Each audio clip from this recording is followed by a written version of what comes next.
ассалому алайкум бинандагон ва ҳаводорони канали Libos TV.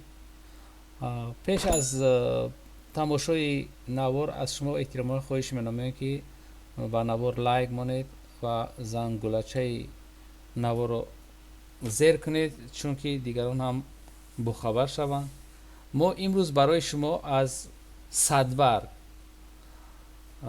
навор тайёр кардагӣ ҳастем ки бисёр навори ҷолиб аст ва вақте ки мо ба садбарг омадем дидем магазини жасмин бисёр чизҳои нағз доштааст.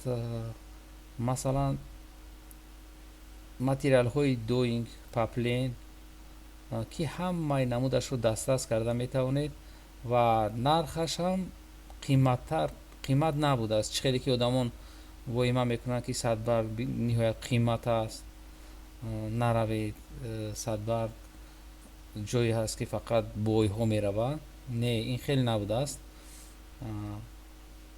чӣ хеле ки дар корбон либосро қиматтар мефурӯшанд нисбати рулон, дар ин ҷам ҳамин хел аст. яъне ки паплинои ҳастанд доинг 100 сомон, чӣ хеле ки дар корбон аст ҳамин хел нарх аст. 100 сомон боз сангдорош сар мешавад аз 120 сомон то 150 сомон.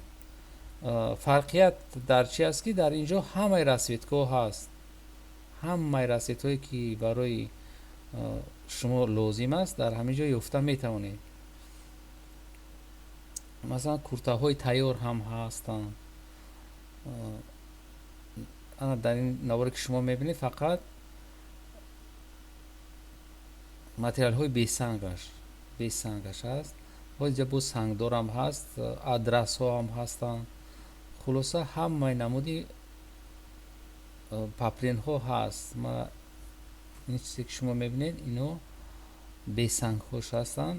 агар мисол фармоиш диҳед боз дизайн карда метиҳанд ба сангҳои сваровски. чӣ хеле ки ҳамин фурӯшанда гап задан, мо аз фурӯшанда хоҳиш кардем ки худашон гап задан, аммо нахостанд гап задан. барои ҳамин маҷбур шудем ки худамон барои шумо маълумот диҳем. маро фақат як чиз ҳайрон кард ки ҳамаи расветкаҳош дар ҳамин ҷа фурӯшанда тайёр кардааст. ҳамаи расветкаҳош ниҳоят меҳнати бисёр кардагӣ аст. дар ин ҷо ламиражҳо ҳам дорад. хулоса на танҳо чиз, боз ина марҳамат, дар ин ҷо пастелҳои туркӣ, хитоӣ ва аст покистонӣ. хулоса ҳама намуди пастелҳо дорад. ҳамин магазине ки озмо шумода номбар кардем, гап задистем, магазини жасмин дуюм этаж. ҳамаи ҳамин маҳсулотҳое ки барои одам зарур аст дорад. сар карда аз сачоку мисол халатҳо,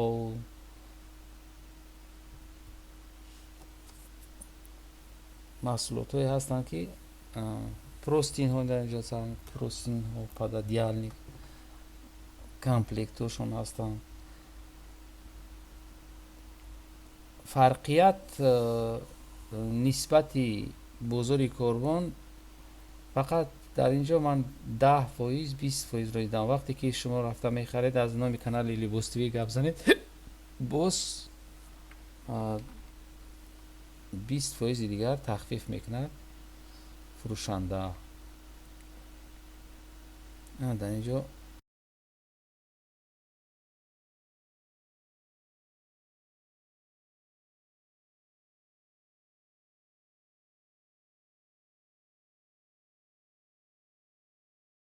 данавор барои баҳор аст. баҳори янинҳо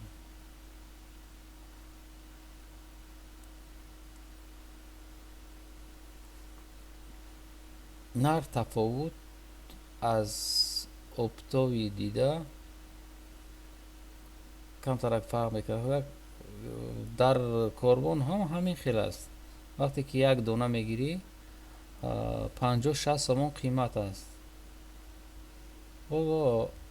дигар همه جا هم خیلی شده است، یعنی که نمیتوانند دیگر، برای که خریداران را گم نکنند دیگر. آن مثال صدبرگی نیست که آدمان وایمه کنند که از صدبرگ خریدم اینجا در قیمت است. نیست، نرخش مثلا اگر دانه بگیری مجبور میشه که 50 سومن از نرخ اکتبر قیمتتر بگیری. فقط اینجا در اینجا محصولات ها را میتوانی بسیار زیادتر دریافت کنی. یعنی که همه نمودی ژیمپر ها، کورتکچه ها، ژیمپرچه ها، همه همین ها هست. یعنی همه نمودش هست. فرقیت همین است که در صدبرگ ویبر بسیار است، میتوانی که چیزی دلخواهت رو بیابی. همه اینها هستن. استیصالی پاکستان، دوبای، خیتوی گوانژو. خلاصه برای هر خریدار، برای هر تاب، یعنی کسی، هر کس با کوسش یافته میتواند. مورم پیشتر کم فکر میکردم که صدبرگ خیلی قیمت است، نه خیلی نبوده است. وقتی که مقایسه میکنی نرخ را با کاربن، نه قیمت نیست.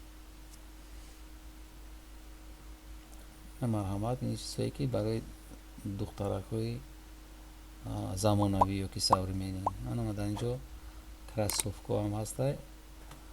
ما برای نرخشون گپ زدیم و حسابی که وقت کمتر بود ما نرخش فقط چی نکردیم. اینجا مثال همیو 100 سومن، 120 سومن، باز اینها فیرمنی هستن. خیلی چیزایی هستن که آدم بسیار استفاده میبره. 120 سومن نرخ‌های همینا دل خواهش.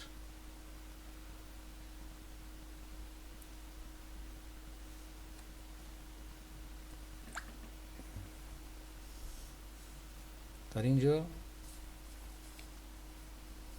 فقط پاپشوی زنانه است.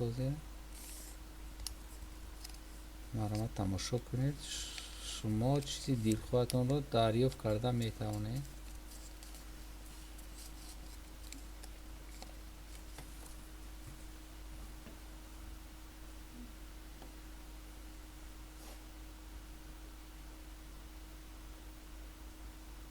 در حال حاضر محصولات دسترس هستند و کسی که سودا میکند البته فروشنده ارزان میکند. اینجا کسافت های به حد خوشبو هستند، هم زنانه هم مردانه.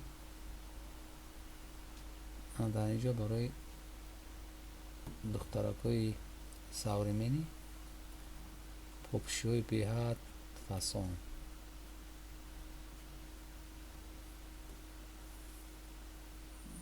مرحمت با مگزین جسمین روید،